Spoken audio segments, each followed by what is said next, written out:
Pourquoi la loi romaine antique sur l'incendie criminel punissant celui qui détruit une maison a-t-elle été ressuscitée pour punir celui qui détruit une âme par la pensée? Et comment se fait-il que le premier évêque a exigé la peine capitale pour des frères chrétiens jugés hérétiques, l'évêque Itas de Hosonoba, ait fini lui-même accusé, excommunié et exilé, sa propre ferveur se retournant contre lui, tel un feu mal maîtrisé? Ces questions ne sont pas des détails anecdotiques de l'histoire. Elles sont les étincelles primordiales, les anomalies juridiques et les tragédies personnelles qui ont allumé un incendie destiné à dévorer l'Europe pendant plus d'un millénaire. Avant les grands bûchers de l'Inquisition, avant la fumée s'élevant au-dessus de Montségur ou du Campo dei Fiori, il y eut un choix terrible, fait dans les couloirs du pouvoir où la foi commençait à peine à se draper dans la pourpre impériale. Le christianisme primitif, celui des catacombes et des martyrs,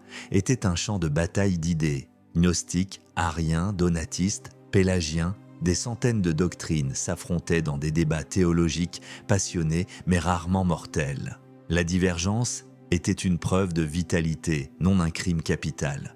On excommuniait, on exilait, on argumentait avec une ferveur qui pouvait durer des décennies. L'idée même de tuer un homme pour ses croyances était une abomination, un retour aux pratiques païennes que les chrétiens avaient eux-mêmes subies. Que s'est-il donc passé? Le pouvoir. Voilà la réponse simple et terrible. Lorsque l'empereur Constantin vit dans la croix un symbole de victoire militaire, l'alliance fut scellée. L'Église offrit à l'Empire une légitimité divine, un ciment spirituel pour unifier un territoire immense et disparate. En retour, l'Empire offrit à l'Église son bras armé, ses légions, ses juges, ses lois. L'hérésie cessa d'être une simple erreur théologique. Elle devint un crime politique, une trahison non seulement envers Dieu, mais envers l'empereur, un cancer menaçant l'unité de l'État. C'est dans ce climat que se déroula le drame de Priscillien d'Avila à la fin du IVe siècle. Priscillien était un ascète charismatique, un noble érudit dont les prêches sur la pauvreté et la pureté attiraient les foules en Hispanie. Ses adversaires, des évêques plus attachés au faste du pouvoir qu'à l'humilité de l'Évangile, l'accusèrent de sorcellerie et de manichéisme. L'affaire, d'abord ecclésiastique, fut portée devant le tribunal de l'usurpateur Magnus Maximus, qui cherchait désespérément à plaire à l'Église la plus orthodoxe pour consolider son trône.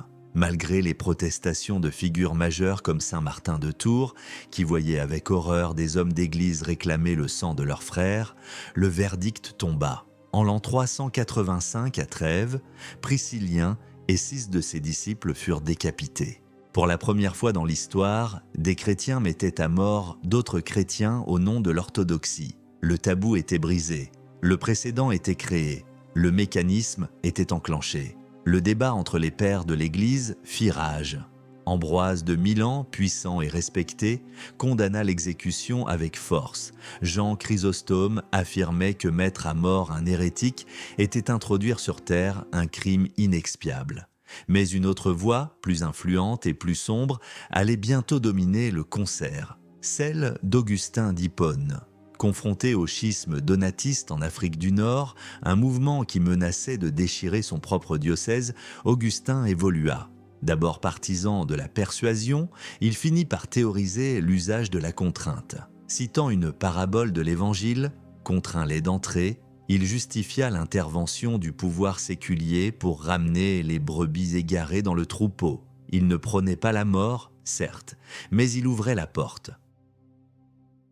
Une porte que d'autres, moins scrupuleux, s'empressèrent de franchir. La loi romaine fut alors exhumée et réinterprétée avec une créativité mortelle. L'hérésie fut assimilée au crime de lèse-majesté. Le plus grave de tous, celui qui attentait à la personne sacrée de l'empereur. Et quelle majesté était plus haute que celle de Dieu? Le châtiment pour la haute trahison était souvent le feu, une mort spectaculaire et purificatrice. Le feu qui, dans les rituels anciens, purifiait les âmes et portait les offrandes aux dieux, devint l'instrument de la justice divine sur terre. Il ne se contentait pas de tuer le corps, dans l'imaginaire collectif, il anéantissait l'âme, il effaçait la souillure de l'hérésie. Il envoyait un avertissement terrifiant à tous ceux qui oseraient penser différemment. L'Église, au début, se montrait réticente à verser le sang elle-même. Ecclesia abhorret à sanguine. L'Église a horreur du sang. C'était une formule commode, un chef-d'œuvre d'hypocrisie institutionnelle. Les clercs jugeaient, condamnaient, déclaraient l'accusé hérétique, puis le livraient au bras séculier. C'était au roi, au prince, au magistrat local de faire le sale travail, de construire le bûcher et d'allumer la mèche. L'Église sauvait les apparences, gardait les mains propres, tout en étant l'ordonnatrice suprême du spectacle.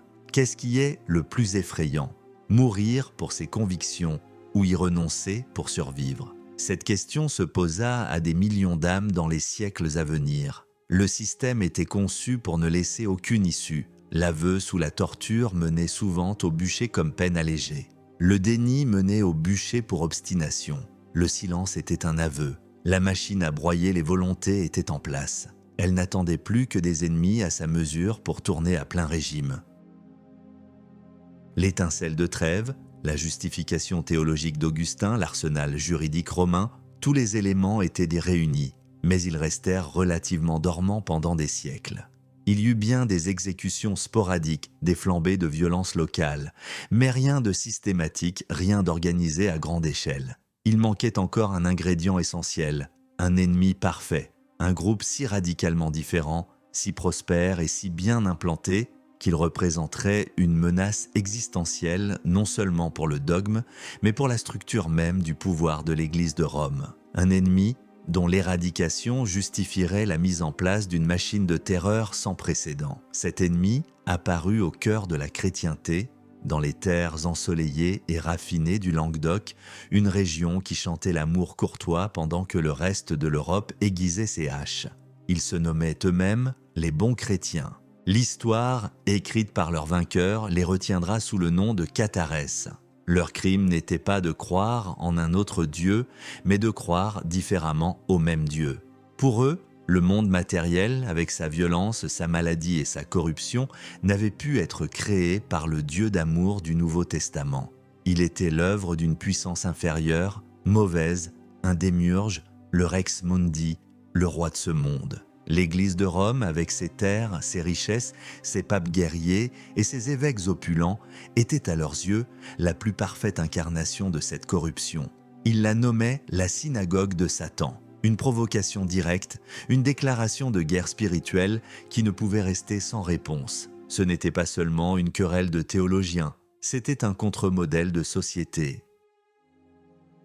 Là où l'Église catholique construisait une hiérarchie pyramidale et rigide, les cathares prônaient une communauté de croyants dirigée par des parfaits, des hommes et des femmes ayant atteint un haut degré de pureté spirituelle par l'ascèse. Là où Rome justifiait les serments féodaux, la guerre et la propriété, les cathares rejetaient la violence, le mensonge et l'attachement aux biens matériels. Ils vivaient simplement, travaillaient de leurs mains, et leur exemple de piété authentique contrastait cruellement avec la décadence souvent visible du clergé local. Ils gagnaient les cœurs et les esprits, non par la force, mais par la conviction. Ils s'implantaient dans toutes les couches de la société, des plus humbles paysans aux plus puissants seigneurs du Languedoc, comme les comtes de Toulouse ou la famille Trencavel. Le sud de la France devenait, aux yeux de Rome, une immense tumeur hérétique menaçant de métastaser et d'infecter tout le corps de la chrétienté. Les tentatives de persuasion échouèrent lamentablement. Les légats pontificaux, arrivant avec faste et arrogance, se heurtaient à la logique simple et à la vie irréprochable des parfaits. L'un d'eux, Pierre de Castelnau, exaspéré, excommunia le comte de Toulouse, Raymond VI, l'accusant de protéger les hérétiques. Peu de temps après, en janvier 1208, le légat fut assassiné. L'étincelle avait trouvé son baril de poudre. Cet événement choquant mit fin à l'hésitation. Le crime originel dans cette histoire était-il la dissidence de ceux qui cherchaient une autre voie vers Dieu ou la violence de l'institution qui ne tolérait aucune concurrence? Exprimez votre avis dans les commentaires, chaque voix compte dans ce tribunal de l'histoire. Le pape de l'époque n'était pas un homme ordinaire. Lothaire de Seigny, devenu Innocent III, était un juriste brillant, un politique redoutable, un homme convaincu de sa mission divine. Affirmer la suprématie absolue du Saint-Siège sur tous les rois et toutes les nations. L'assassinat de son légat fut pour lui, à la fois un affront personnel et une opportunité politique inespérée. Il lança un appel vibrant à la chrétienté, promettant aux chevaliers du nord de la France les mêmes indulgences spirituelles qu'à ceux qui partaient libérer la Terre Sainte. Mais il y ajoutait une promesse bien plus tangible: les terres des seigneurs du Sud qui protégeaient l'hérésie. La croisade contre les Albigeois, lancée en 1209, ne fut pas seulement une guerre de religion. Ce fut une guerre de conquête, une opéa hostile menée par les barons du Nord, avides et brutaux, contre la culture raffinée et la richesse du Languedoc. L'appât du gain se drapait dans la bannière de la foi. L'Inquisition promettait de sauver l'âme en brûlant le corps, mais le plus souvent, elle sauvait le trésor en confisquant les biens. La première grande cible fut la vicomté de Trencavel. L'immense armée des croisés, menée par des fanatiques comme Arnaud Amaury, l'abbé de Cîteaux, et des chefs militaires impitoyables comme Simon de Montfort, déferla sur le sud. La ville de Béziers fut la première à tomber. Lorsque les soldats demandèrent à Arnaud Amaury comment distinguer les catholiques des hérétiques parmi les habitants, la réponse, qu'elle soit authentique ou apocryphe, résume l'esprit de cette guerre. Tuez-les tous, Dieu reconnaîtra les siens. La ville fut mise à sac, sa population massacrée, des milliers de personnes brûlées vives dans les églises où elles avaient cherché refuge. Béziers ne fut pas une bataille, ce fut un acte de terrorisme d'État conçu pour glacer d'effroi tout le Languedoc. La guerre dura 20 ans. 20 années d'une brutalité inouïe, de sièges, de pillages, de massacres. Carcassonne tomba, puis Albi, puis Toulouse. Les seigneurs du Sud furent dépossédés, leurs terres distribuées aux conquérants du Nord. Mais l'hérésie, elle, survivait. Elle se terrait, se cachait dans les forêts, les grottes, les villages reculés. Les parfaits traqués continuaient leur ministère clandestin, soutenus par une population qui les voyait comme de véritables saints, des martyrs de leur cause et de leur culture opprimée. Le symbole de cette résistance désespérée fut le château de Montségur. Perché sur un piton rocheux redoutable, cette forteresse devint le dernier refuge, le Vatican cathare. Pendant près d'un an, en 1243 et 1244, une poignée de défenseurs tint en échec l'armée royale. Mais la fin était inéluctable. Après la reddition, on offrit un choix aux parfaits qui s'y trouvaient. Environ 220 personnes reniaient leur foi ou montaient sur le bûcher.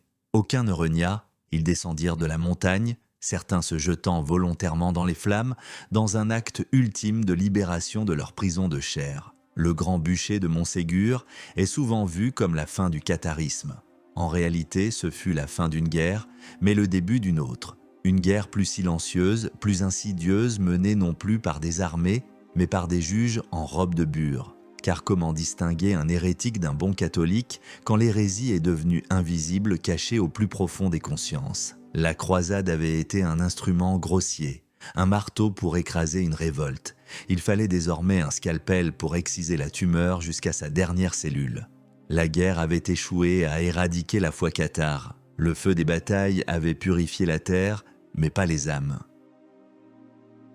Les parfaits survivants et les simples croyants, les credantes, formaient un réseau clandestin, une église de l'ombre qui continuait de défier Rome.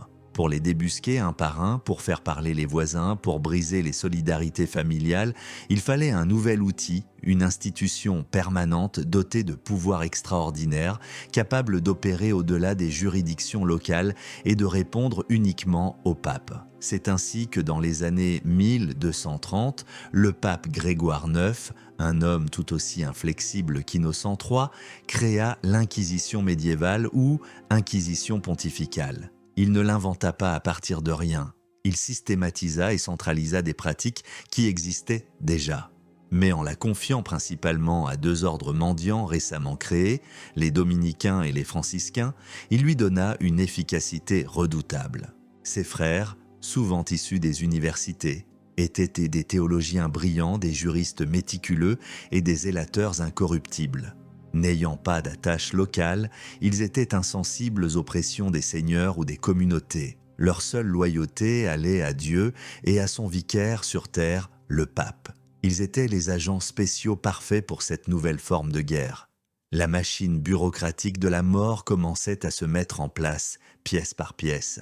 Le diable de l'Inquisition n'était pas dans les flammes, il était dans les archives, dans les manuels de procédure, dans le soin méticuleux avec lequel on enregistrait chaque dénonciation, chaque aveu, chaque condamnation. La procédure inquisitoriale était une rupture totale avec les traditions juridiques antérieures. Fini l'accusateur public, la confrontation avec les témoins, la présomption d'innocence. L'inquisiteur était à la fois enquêteur, procureur et juge. La procédure était secrète. L'accusé ignorait souvent qu'il avait dénoncé. Les noms des témoins à charge étaient gardés secrets pour les protéger. Mais en réalité, cela ouvrait la porte à toutes les vengeances personnelles, à toutes les dénonciations calomnieuses. Une simple rumeur, une parole mal interprétée, un refus de prêter serment pouvait suffire à déclencher l'enquête. Une fois arrêté et jeté dans les geôles de l'Inquisition, souvent d'effroyables cachots nommés le mur, l'accusé était isolé, brisé psychologiquement, avant même le début des interrogatoires. L'objectif n'était pas de déterminer la culpabilité, car celle-ci était présumée dès l'arrestation. L'objectif était d'obtenir l'aveu. L'aveu était la reine des preuves, la justification de toute la procédure. Il sauvait l'âme du pécheur tout en validant le travail de l'inquisiteur. Pour l'obtenir, tous les moyens étaient bons. Les interrogatoires pouvaient durer des mois, alternant pression psychologique, promesses de clémence, pièges logiques et bien sûr, la torture. La légalisation de la torture fut une étape cruciale. En 1252, la bulle pontificale Ad Extirpanda du pape Innocent IV autorisa son usage pour obtenir des aveux des hérétiques. C'était une nécessité, disait-on, pour déloger le démon du mensonge de leur corps. L'estrapade, le chevalet, le supplice de l'eau, l'ingéniosité humaine au service de la cruauté fut sans limite. Sous la douleur, les gens avouaient c'est n'importe quoi. Avoir adoré le diable, participer à des sabbats, cracher sur la croix. Et surtout, ils donnèrent d'autres noms. Chaque procès en nourrissait des dizaines d'autres, créant une réaction en chaîne de peur et de délation. Des figures émergèrent de cette bureaucratie de l'horreur. Des hommes comme Bernard Guy, inquisiteur de Toulouse au début du XIVe siècle. Loin de l'image du sadique écumant, Guy était un administrateur efficace, un fonctionnaire zélé de la foi. Son manuel de l'inquisiteur est un document glaçant de rationalité froide. Il y décrit les différentes sectes hérétiques, leurs croyances, leurs ruses et surtout les techniques pour les confondre et les faire avouer. C'est un guide pratique pour briser un être humain, un chef-d'œuvre de psychologie appliqué à la persécution.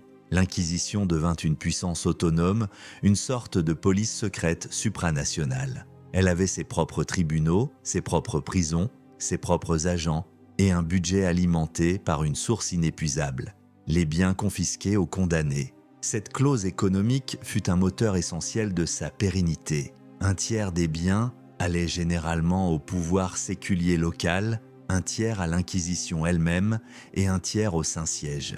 La lutte pour la pureté de la foi était aussi une entreprise extrêmement rentable. Avec une telle puissance et une telle source de revenus, l'Inquisition n'allait pas se contenter longtemps de chasser des paysans cathares dans les Pyrénées. La machine était trop belle, trop efficace. Elle était une arme absolue. Et une arme absolue dans les mains d'un pouvoir politique sans scrupules ne reste jamais longtemps inutilisée. Elle attend juste une cible suffisamment riche et puissante pour justifier son déploiement à une échelle encore jamais vue. Cette cible existait. C'étaient des moines et des soldats, les banquiers de la chrétienté, l'organisation la plus riche et la plus secrète d'Europe, l'ordre du Temple, l'ordre des pauvres chevaliers du Christ et du Temple de Salomon, fondé à Jérusalem pour protéger les pèlerins, était devenu en 2 siècles une puissance financière et militaire colossale.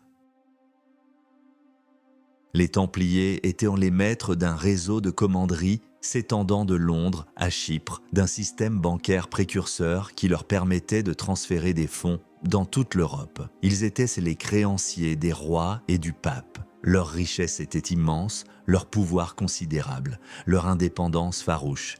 Ils ne répondaient qu'au pape. C'est cette combinaison de richesse, de secrets et de pouvoir qui causa leur perte. Sur le trône de France siégeait un homme qui incarnait la naissance de l'État moderne, centralisé et absolu.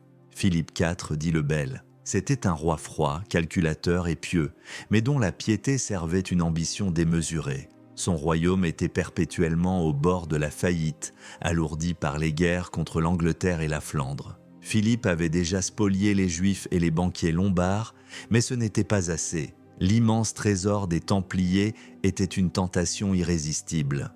Mais comment s'emparer légalement des biens d'un ordre religieux protégé par le pape lui-même? L'hérésie.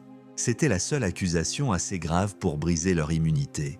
La seule qui permettrait de confisquer l'intégralité de leur patrimoine. Le plan, monté dans le plus grand secret par le roi et son âme damnée, le garde des sceaux Guillaume de Nogaret, était d'une audace diabolique. Il fallait frapper vite, fort et partout à la fois pour empêcher les chevaliers de se défendre ou de mettre leur trésor à l'abri. L'opération fut lancée le vendredi 13 octobre 1307. Dans un coup de filet sans précédent, tous les Templiers de France furent arrêtés au petit matin sur ordre du roi. L'Inquisition de France, dirigée par un homme à la solde du roi, Guillaume de Paris, fut immédiatement chargé de l'enquête. Le procès des Templiers fut une parodie de justice, un cas d'école de l'utilisation de la machine inquisitoriale à des fins purement politiques et financières. Les accusations, basées sur les aveux d'un ancien Templier renégat, étaient du grotesque et conçues pour choquer l'opinion publique. Reniement du Christ lors de la cérémonie d'initiation, crachat sur la croix, adoration d'une idole nommée Baphomet, pratique homosexuelle institutionnalisée, soumise aux pires tortures par les agents royaux et les inquisiteurs, la plupart des chevaliers, des guerriers endurcis mais non préparés à ce type de sévices, avouèrent tout ce qu'on voulait. Ils étaient brisés, physiquement et mentalement. L'affaire créa un imbroglio juridique avec le pape Clément V, un Français faible et redevable à Philippe le Bel. Le pape tenta de reprendre la main, de soustraire le procès à l'influence du roi, mais il était trop tard. Lorsque de nombreux Templiers, encouragés par la reprise en main pontificale, revinrent sur leurs aveux extorqués sous la torture, la réponse de Philippe fut terrible. Il les fit déclarer relapses, hérétiques, retombés dans l'erreur, et en mai 1310, 54 d'entre eux furent de brûlés vifs sur un bûcher près de Paris. Le message était clair, toute rétractation mènerait à la mort. Le procès était scellé. Le grand maître de l'ordre, Jacques de Molay, et le commandeur de Normandie, Geoffroy de Charnay, subirent le même sort. Après avoir proclamé leur innocence et celle de l'ordre sur le parvis de Notre-Dame, ils furent conduits sur un bûcher dressé sur l'île aux Juifs, à la pointe de l'île de la Cité. La légende veut qu'en mourant dans les flammes, Jacques de Molay ait maudit le roi Philippe, le garde des sceaux Nogaret et le pape Clément, les assignant à comparaître devant le tribunal de Dieu dans l'année. La coïncidence est troublante. Les 3 hommes moururent effectivement dans les mois qui suivirent. L'anéantissement de l'ordre du Temple est un tournant. Il démontre avec une clarté effrayante que le bûcher n'est plus seulement un outil de contrôle doctrinal. Il est devenu l'arme nucléaire de la politique médiévale. Nul n'est à l'abri. Si l'ordre le plus prestigieux de la chrétienté peut être dissous et ses membres brûlés sur la base d'accusations forgées de toutes pièces, alors n'importe qui peut être la prochaine cible. La cupidité d'un roi avait transformé l'Inquisition en un instrument de prédation d'État. Le feu qui avait consumé les chevaliers avait aussi éclairé une vérité terrifiante. Le pouvoir ne se contente jamais des armes qu'on lui donne, il les réinvente pour servir ses propres appétits. Le véritable moteur de ce procès était-il la peur de l'hérésie ou l'appétit pour l'argent?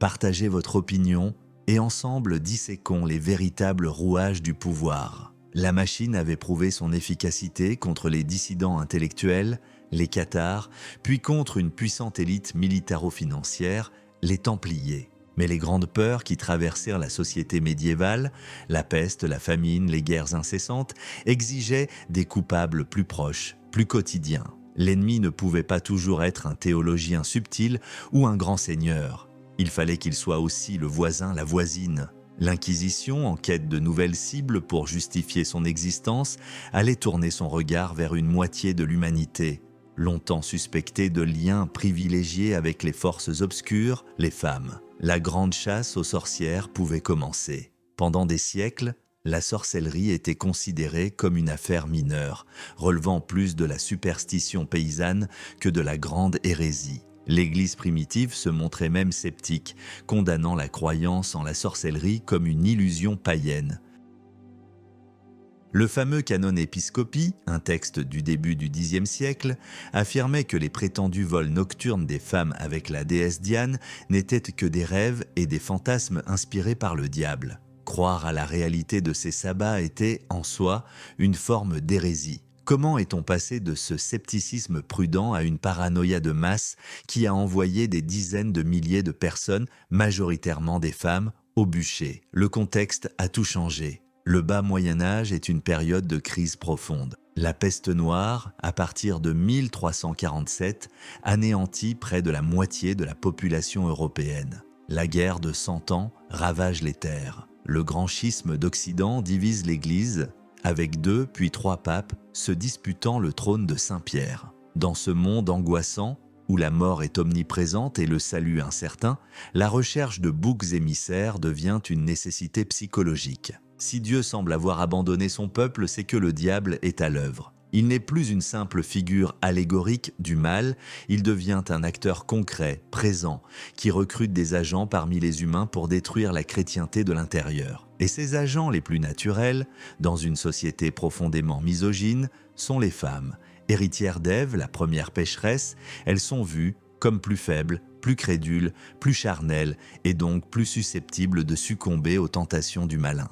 Le tournant décisif fut la publication, en 1487, d'un livre qui allait devenir l'un des best-sellers les plus funestes de l'histoire. Le Malleus Maleficarum, le marteau des sorcières. Rédigé par 2 inquisiteurs dominicains allemands, Heinrich Kramer et Jacques Sprenger, cet ouvrage est une somme terrifiante. Il compile toutes les croyances sur la sorcellerie, établit un lien direct entre elle et l'hérésie et surtout fournit un guide pratique et détaillé pour identifier, poursuivre, interroger et condamner les sorcières. Le livre légitime la chasse, la transforme en une obligation sainte pour tout bon chrétien. Il décrit par le menu les pactes avec le diable, les accouplements charnels avec les démons, les vols sur des balais, la capacité de provoquer l'impuissance chez les hommes ou de faire tomber la grêle sur les récoltes. Toute calamité, de la mort d'un veau à une maladie infantile, pouvait désormais être attribuée à un acte de malveillance d'une sorcière. Les cibles étaient souvent des femmes qui sortaient de la norme, les guérisseuses et les sages-femmes qui détenaient un savoir ancestral sur les plantes et le corps, un savoir qui concurrençait celui des médecins et des prêtres. Les veuves qui vivaient seules et géraient leurs biens, s'affranchissant de la tutelle masculine. Les femmes, simplement âgées, laides ou acariâtres. La dénonciation pour sorcellerie devint une arme redoutable dans les conflits de voisinage, les querelles d'héritage ou simplement pour se débarrasser d'une personne gênante. Une femme qui refusait les avances d'un homme puissant pouvait se retrouver accusée le lendemain. Le Malleus Maleficarum systématise aussi une procédure d'interrogatoire d'une perversité absolue. Puisque le diable aidait ses servantes à supporter la douleur, l'absence d'aveu sous la torture était une preuve supplémentaire de culpabilité. On cherchait sur le corps des accusés la marque du diable, une zone insensible à la douleur où l'on enfonçait de longues aiguilles. Un grain de beauté, une cicatrice, suffisait. Les procès pour sorcellerie se transformèrent en une hystérie collective, particulièrement dans les régions germaniques, en Suisse et en France. Des villages entiers furent décimés. Les bûchers devenaient des spectacles publics, des rituels de purification collective où la communauté, terrorisée, exorcisait ses propres peurs en sacrifiant ses membres les plus vulnérables. Avec quelle facilité une foule convaincue de son bon droit se transforme-t-elle en machine à tuer ? Le feu qui consumait la sorcière était censé purifier la communauté de sa présence maléfique. Mais en réalité, il ne faisait que consumer la raison, la compassion et le tissu social. L'Inquisition avait trouvé un ennemi intérieur inépuisable, une menace protéiforme qui pouvait être débusquée dans chaque foyer. La grande peur du diable était surtout un prétexte pour renforcer le contrôle social et patriarcal à une époque de chaos. Pendant que les flammes dévoraient les corps de milliers de femmes anonymes, une autre sorte de feu, intellectuel celui-là, couvait dans les universités et les églises. Un feu qui ne visait pas des sabbats imaginaires, mais la corruption bien réelle de l'Église de Rome. Et ce feu-là allait bientôt embraser tout le continent. Au tournant du XVe siècle, alors que la chasse aux sorcières commençait à peine à prendre son essor, une autre forme de dissidence, bien plus dangereuse pour l'establishment ecclésiastique, émergeait au cœur de l'Europe, à l'université de Prague. Son porte-parole était un homme à la fois brillant et intransigeant, un prédicateur charismatique et recteur de l'université, Jan Hus. Il n'était pas un hérétique au sens cathare du terme. Il ne remettait pas en cause les dogmes fondamentaux du christianisme. Sa critique était morale et institutionnelle. Influencé par les écrits du théologien anglais John Wycliffe, Hus s'élevait avec une véhémence croissante contre la décadence de l'Église, la richesse scandaleuse du haut clergé, la simonie, le commerce des charges ecclésiastiques et surtout le trafic des indulgences. Les indulgences étaient la promesse d'une réduction du temps passé au purgatoire, vendue contre une somme d'argent. Pour Hus, c'était une escroquerie spirituelle, un blasphème qui transformait le salut de l'âme en une vulgaire marchandise. Il prêchait un retour à la pauvreté de l'Église primitive, une lecture directe de la Bible par les laïcs et affirmait que le seul chef de l'Église était le Christ, et non un pape souvent corrompu. Ces idées, dans une Bohème où le sentiment national tchèque s'éveillait face à la domination germanique, trouvèrent un écho immense. Jan Hus ne devint pas seulement un réformateur religieux, mais aussi un héros national.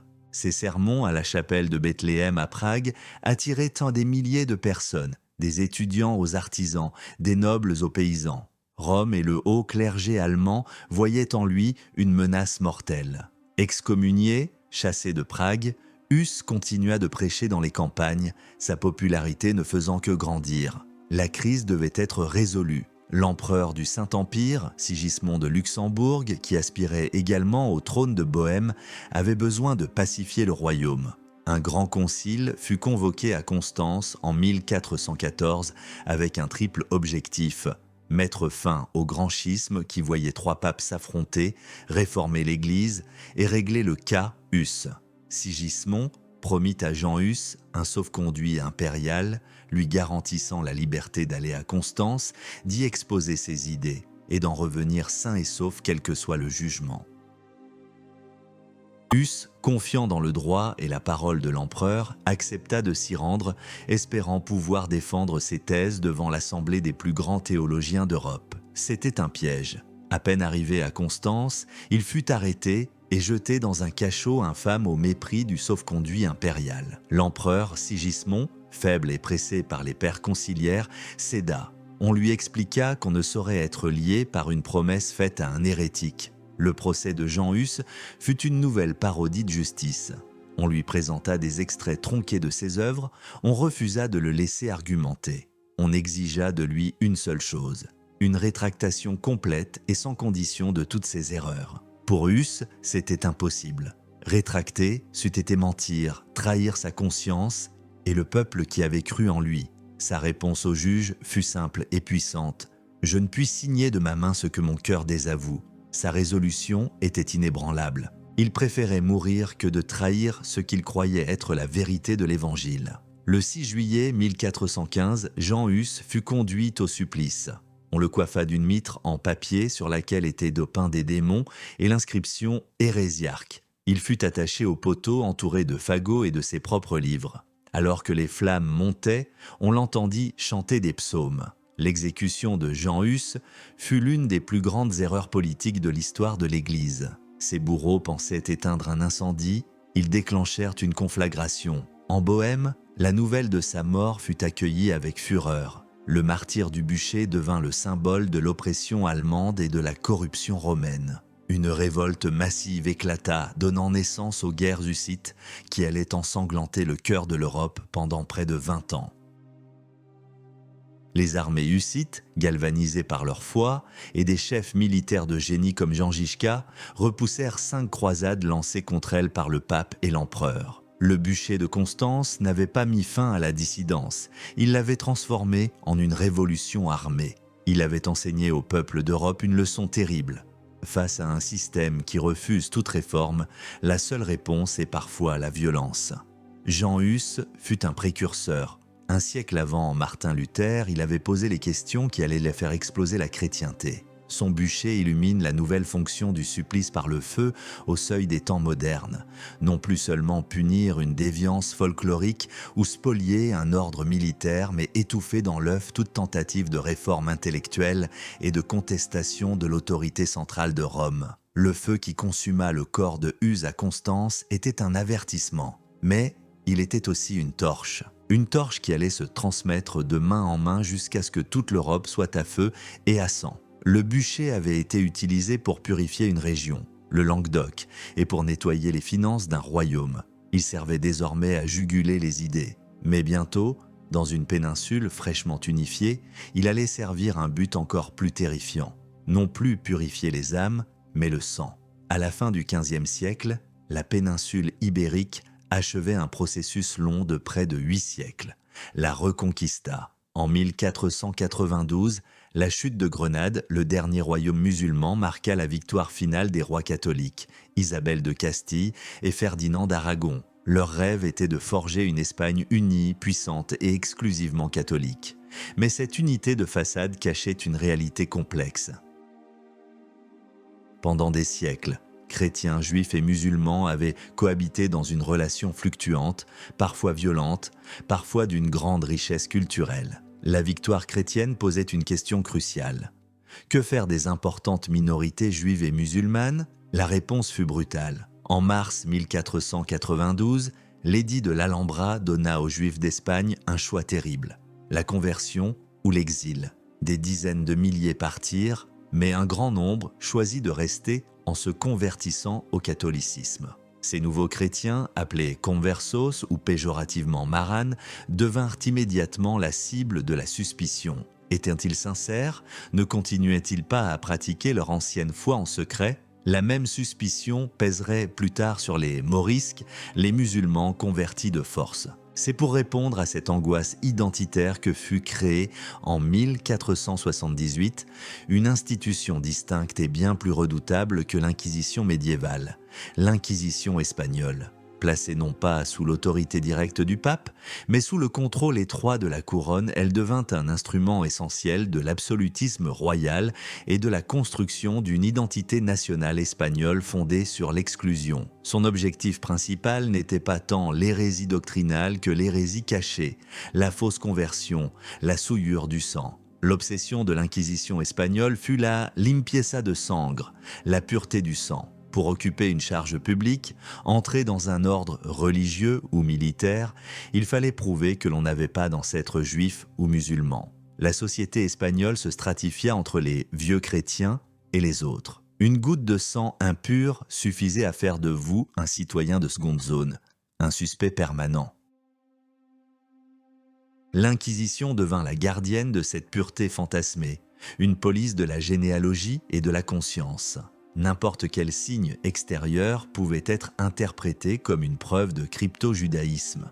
Ne pas manger de porc, allumer des bougies le vendredi soir, porter des vêtements propres le samedi. Le réseau de délation et de surveillance devint omniprésent. La peur s'infiltra dans chaque foyer, empoisonnant les relations sociales pour des générations. Le premier et le plus célèbre des grands inquisiteurs, le dominicain Thomas de Torquemada, confesseur de la reine Isabelle, donna à l'institution son caractère impitoyable. Pendant ses 15 années de règne, il perfectionna les méthodes de terreur, organisant des milliers de procès et de condamnations. Sous sa direction, l'Inquisition devint une machine bureaucratique terrifiante, avec ses tribunaux, ses espions, ses tortionnaires et un pouvoir qui faisait trembler les plus grands nobles du royaume. La richesse et le statut social ne protégeaient plus.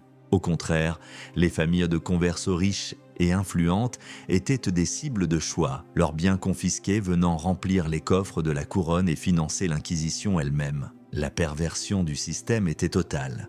L'institution avait un intérêt financier direct à trouver des coupables. La manifestation la plus spectaculaire et la plus tristement célèbre de l'Inquisition espagnole fut l'auto da fe, l'acte de foi. Ce n'était pas, comme on le croit souvent, l'exécution elle-même, mais une immense cérémonie publique qui la précédait. C'était un théâtre de la puissance, un rituel de purification collective mis en scène avec une pompe extraordinaire.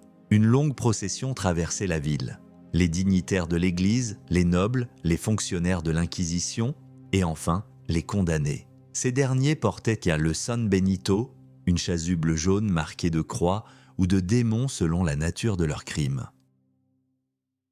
Ceux qui s'étaient réconciliés avec l'Église avaient droit à la clémence, la strangulation avant d'être brûlés. Les obstinés, ceux qui refusaient d'avouer ou de se rétracter, étaient brûlés vifs.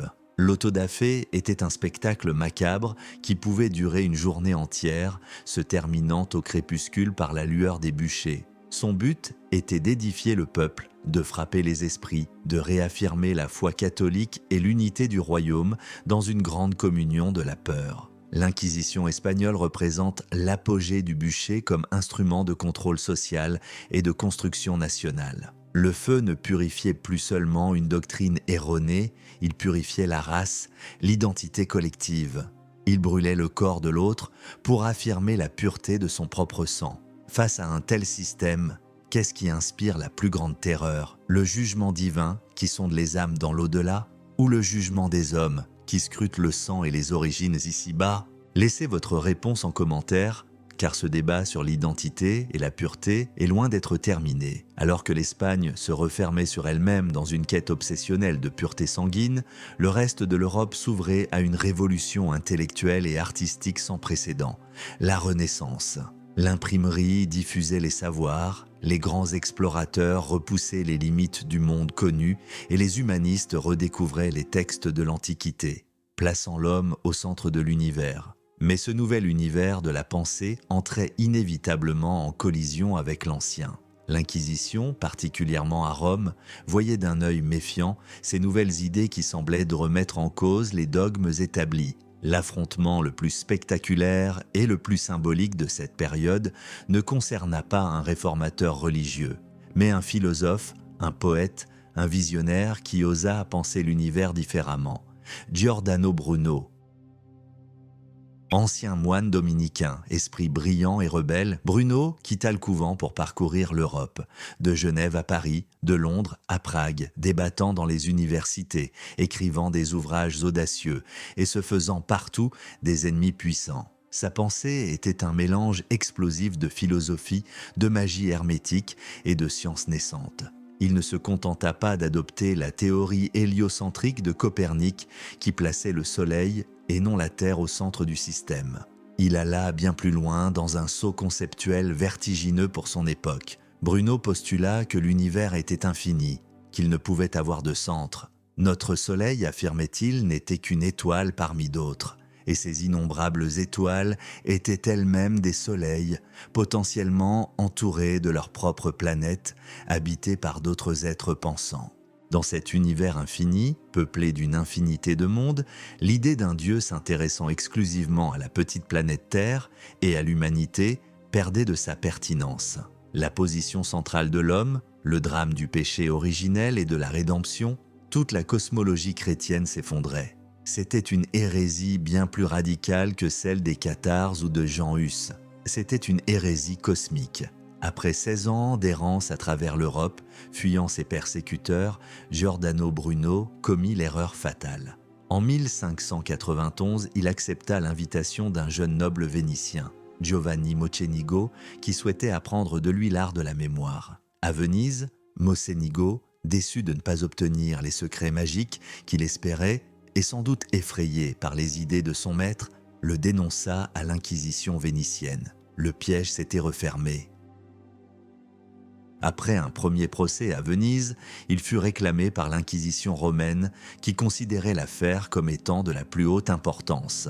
En 1593, il fut transféré à Rome et enfermé dans les geôles du Saint-Office. Son procès dura 7 longues années, 7 années d'isolement, d'interrogatoires, de débats théologiques avec les plus grands esprits de l'Église, dont le cardinal Robert Bellarmin, le même qui instruirait plus tard le premier procès de Galilée. Les inquisiteurs tentèrent de par tous les moyens de le faire abjurer. Il ne voulait pas un martyr, il voulait une rétractation publique qui aurait désavoué ses idées et réaffirmé l'autorité de l'Église. Mais Bruno, malgré les souffrances de la prison et la menace de la torture, refusa de renier l'essentiel de sa vision philosophique. Il était prêt à faire des concessions sur des points de dogme mineurs, mais pas sur sa conception d'un univers infini et d'une divinité immanente présente dans toute la nature. Il répondit à ses juges « Vous avez peut-être plus peur de prononcer ma sentence que je n'en ai de la recevoir. » Le courage d'un homme face au système est la plus dangereuse des étincelles car elle peut illuminer toute une époque. Le verdict tomba finalement. Giordano Bruno fut déclaré hérétique, impénitent, obstiné et opiniâtre. Il fut livré aux bras séculiers pour être puni avec autant de clémence que possible et sans effusion de sang, la formule hypocrite consacrée pour signifier la condamnation au bûcher. Le 17 février de l'an 1600, sur le Campo dei Fiori, la place du marché aux fleurs de Rome, Giordano Bruno monta sur le bûcher. On lui cloua la langue pour l'empêcher de haranguer la foule. Il détourna la tête lorsqu'on lui présenta un crucifix. Les flammes consumèrent le corps de l'un des esprits les plus libres de la Renaissance. Ce bûcher est hautement symbolique. Il ne s'agit plus de punir une dissidence sociale, politique ou même religieuse au sens classique. Il s'agit d'une tentative désespérée d'arrêter la marche du savoir, de brûler des idées qui menacent une vision du monde millénaire. Le feu qui a tué Bruno n'était pas dirigé contre le passé, comme en Espagne, mais contre l'avenir. C'était le dernier argument du dogme face à la raison, le cri de fureur d'un monde ancien qui sentait le sol se dérober sous ses pieds. L'Inquisition avait gagné une bataille, mais elle avait déjà perdu la guerre. Les idées de Bruno, comme les étoiles qu'il imaginait, continueraient de briller dans la nuit, guidant les générations futures de scientifiques et de philosophes. Galilée, quelques décennies plus tard, abjurerait sous la menace, mais la Terre n'en continuerait pas moins de tourner. Le bûcher du Campo dei Fiori est le chant du cygne d'une certaine forme de terreur intellectuelle. Mais alors que l'Inquisition romaine tentait d'éteindre les étoiles, l'Europe était déjà en proie à un incendie bien plus vaste. Le feu de la haine religieuse, allumé un siècle plus tôt par les successeurs de Jean Hus, n'était plus le monopole de Rome. Ses propres ennemis avaient appris à s'en servir. La réforme protestante, initiée par l'affichage des 95 thèses de Martin Luther en 1517, déchira la chrétienté occidentale de manière irréversible. Des millions de personnes quittèrent le giron de l'Église catholique pour suivre les enseignements de Luther, de Jean Calvin, d'Ulrich Zwingli et d'autres réformateurs. On aurait pu espérer que ces nouveaux mouvements, nés d'une protestation contre l'autoritarisme et la corruption de Rome, seraient porteurs de plus de tolérance. Il n'en fut rien.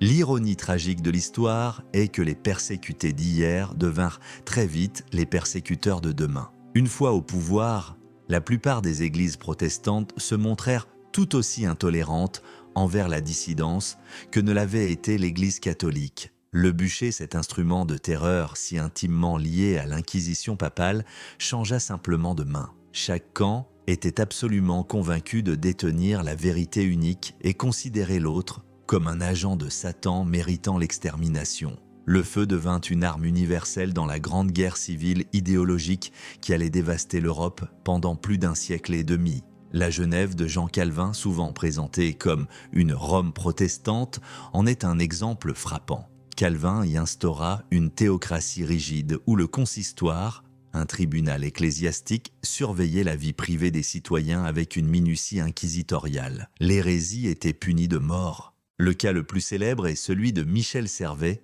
un brillant médecin et théologien espagnol qui avait eu l'audace de remettre en cause le dogme de la Trinité. Fuyant l'Inquisition catholique en France, il fit l'erreur de chercher refuge à Genève en 1553. Il y fut reconnu, arrêté, jugé et, avec l'approbation pleine et entière de Calvin, brûlé vif comme hérétique. Le réformateur qui avait fui les persécutions de Rome n'hésita pas à utiliser le même feu pour éliminer ses propres contradicteurs. Le fanatisme n'avait pas de camp.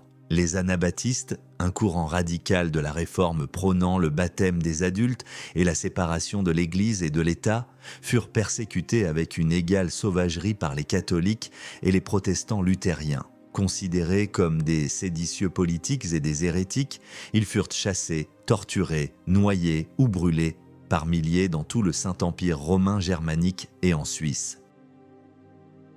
Leur tentative d'instaurer une nouvelle Jérusalem à Münster en 1534 se termina par un siège sanglant et l'exécution atroce de leur chef. Les persécutés, à leur tour, n'hésitaient pas à user de la violence pour imposer leur vision du monde. En Angleterre, le bûcher devint un indicateur de la météo politique et religieuse. Sous le règne du roi Henri VIII, qui rompit avec Rome pour des raisons plus personnelles que théologiques, les dissidents des deux bords furent exécutés. Les catholiques fidèles au pape étaient pendus comme traîtres, tandis que les protestants radicaux étaient brûlés comme hérétiques. Sa fille, Marie Tudor, une catholique fervente, tenta de ramener l'Angleterre à l'obédience romaine et gagna le surnom de Bloody Mary en envoyant près de 300 protestants au bûcher. Sa demi-sœur et successeur, la protestante Élisabeth Ier, adopta une politique plus pragmatique mais n'hésita pas à persécuter les catholiques, considérés comme des agents d'une puissance étrangère. Le feu qui avait symbolisé l'unité de la foi sous l'égide de l'Inquisition romaine symbolisait maintenant la division irréconciliable de l'Europe. Il ne purifiait plus une communauté, il marquait une frontière tracée avec les cendres des ennemis. Les guerres de religion en France, qui opposèrent catholiques et protestants, les Huguenots, dans la seconde moitié du XVIe siècle, atteignirent des sommets de cruauté. Le massacre de la Saint-Barthélemy en 1572, où des milliers de protestants furent assassinés à Paris et en province, montra que la fureur populaire, attisée par la propagande religieuse, pouvait être encore plus meurtrière que la terreur organisée de l'État. De part et d'autre, on s'accusait des mêmes crimes. On se vouait à la même damnation. Chaque camp avait ses martyrs, ses bourreaux et ses bûchers. Le feu n'était plus seulement le jugement de Dieu, il était devenu le prolongement de la politique par d'autres moyens. Une arme dans une lutte à mort pour le contrôle des âmes et des territoires. Cette spirale de violence sectaire finit par lasser. La guerre de 30 ans, qui dévasta l'Allemagne de 1618 à 1648 et fut le paroxysme de ces conflits religieux, se termina non par la victoire d'un camp, mais par l'épuisement de tous. Les traités de Westphalie qui y mirent fin consacrèrent un principe nouveau, celui de la souveraineté des États et, dans une certaine mesure, de la coexistence confessionnelle. L'idée que l'on pouvait tuer son voisin pour une différence d'interprétation d'un texte sacré commençait à paraître absurde à une Europe exsangue.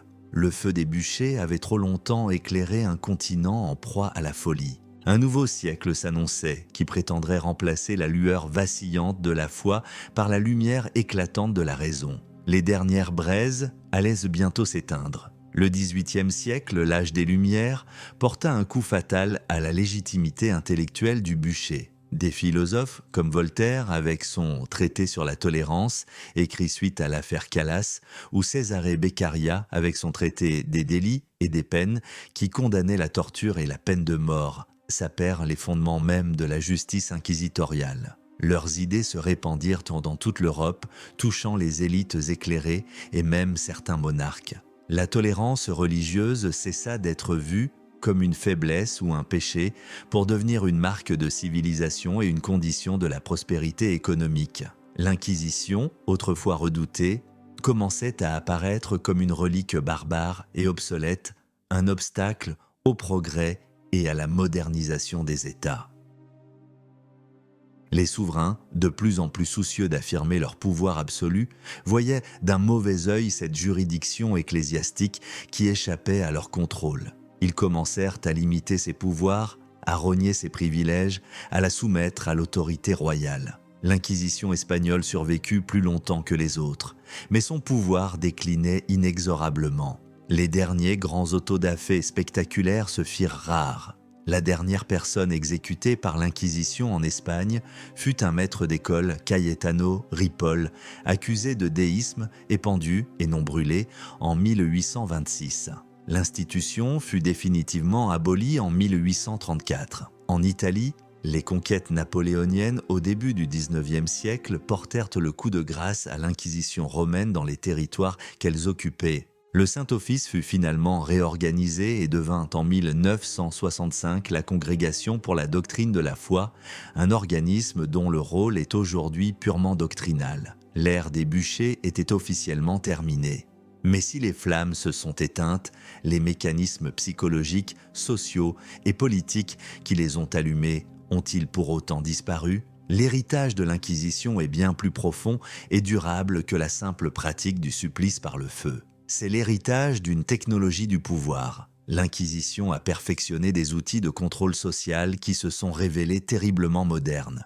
La surveillance de masse, l'encouragement à la délation, la création d'un ennemi intérieur protéiforme, l'hérétique, le juif, la sorcière, pour canaliser les angoisses collectives et renforcer la cohésion du groupe dominant.